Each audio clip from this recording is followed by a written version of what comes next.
pang pang pang pang pang pang dibolak balik kok makin asyik makin Saya sering tebak-tebakan bedanya tawon sama lebah.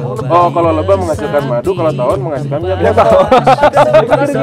Bukan ya. mau melirik dibolak kebalik tambah asyik makin dibaca semakin menarik coba diresapi kok tambah asyik sampai mata. Masya Allah. Tetapi rekan-rekan apabila pengen pintar itu harus Belajar, jangan bukannya gini aja ya. Ini cuma daya ingat gitu. Ini cuma daya ingat, tapi belajar tetap.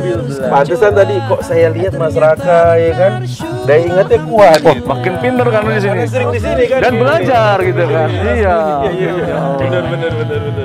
Rumus tentang kehidupan, rumus tentang peradaban, rumus tentang kemanusiaan, rumus tentang keimanan, rumus tentang. Bismillahirrahmanirrahim. Assalamualaikum warahmatullahi wabarakatuh. Kali ini bukan di meja kajian dengan background bertuliskan tentang tema kajian, bukan. Di dalam Al-Quran.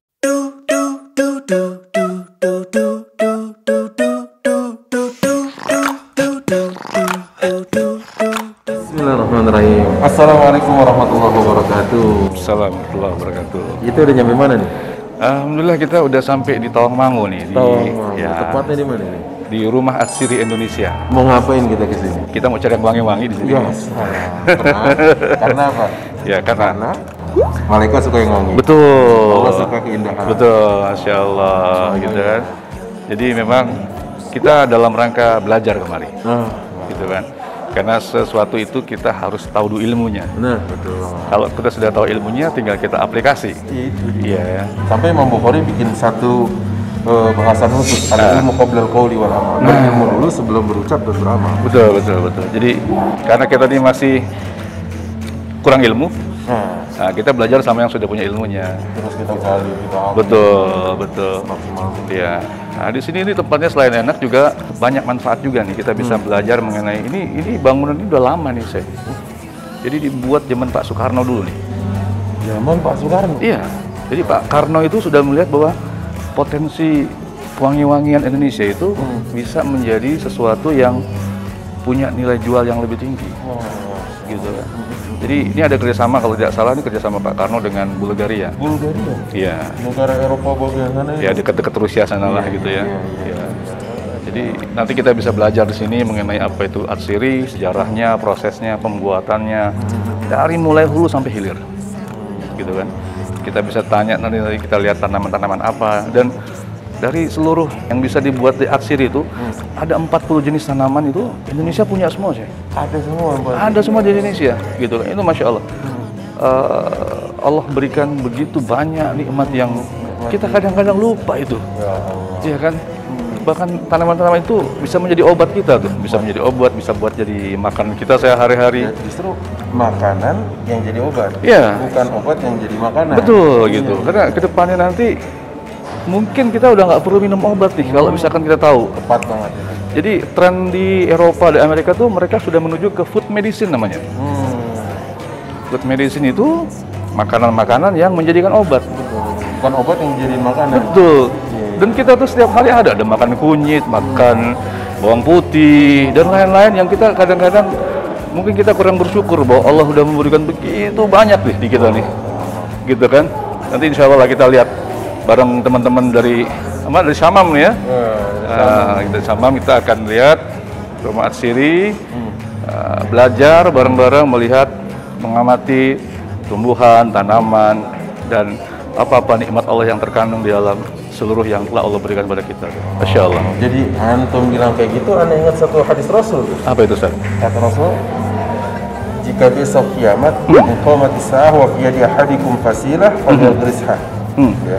Wa in istata'a alla takuma sa'ah hatta yagrisha falyagrisha. Kata Rasulullah, kalau besok kiamat, nih ya, jemaah, kalau besok kiamat terus ada benih, ada biji di tangan kita yang bisa kita tanam Tanam ya?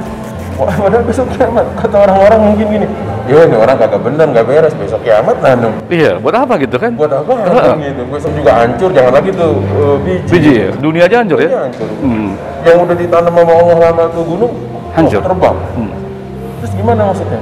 Maksudnya ini kata para ulama adalah itu cara kita mengaplikasikan bahwa menanam itu adalah tanggung jawab kita. Sehingga nanti kita ketemu sama Allah, kita udah punya hujjah di hadapan Allah. Ya Rabb, hatta besok kiamat, tapi tugas saya menanam saya sudah laksanakan. Masya Allah. Gitu. Jadi kewajiban kita sudah tuntas ya? Iya, udah tuntas. Kewajiban kita. Ibarat orang main bola, kalau belum peluit terakhir, injury time, terus ada kemungkinan untuk apa? Gol ya. Jangan sampai kita kalah main bola. Oh keren nih Mas. Iya. Jadi kita mau belajar di sini ya. Mau kita belajar Ustaz, bagaimana kita menanam, bagaimana tanaman itu tumbuh, jenis-jenis tanaman itu apa aja yang kita bisa ambil saripatinya. Jadi kan gini, sama kita cuma tahu, oh kita makan buahnya aja nih, kita makan akarnya, akar singkong gitu kan, buah jambu, buah pepaya. Tapi di sini ada di batangnya kita bisa ambil olah ya, daunnya kita bisa olah. Terus akarnya juga, jadi termasuk biji-bijinya juga kita bisa olah. Sekaligus kita mengedukasi ini ya dengan tayangan ini, bahwa jangan mentang-mentang punya duit, hanya bisa beli itu buah. Betul. Kita ajarin juga bagaimana tanggung jawab menanam. Betul. Juga. Kewajibannya antum bilang tadi itu kan? Masya Allah, luar biasa. Oke, siap, nanti kita segera ke sana ya. Siap. Oke. Coba diresapi kok tambah. Masya Allah. Buat minyak gosok nih ya kan. Iya. Apa aromanya? Ya, kayak kita biasa tahu misal minyak urut, minyak telon gitu kan. Lalu ku coba dan terus ku coba, ternyata benar, syukur alhamdulillah, dibolak kebalik kau tambah asyik, makin dibaca semakin menarik, coba diresapi tambah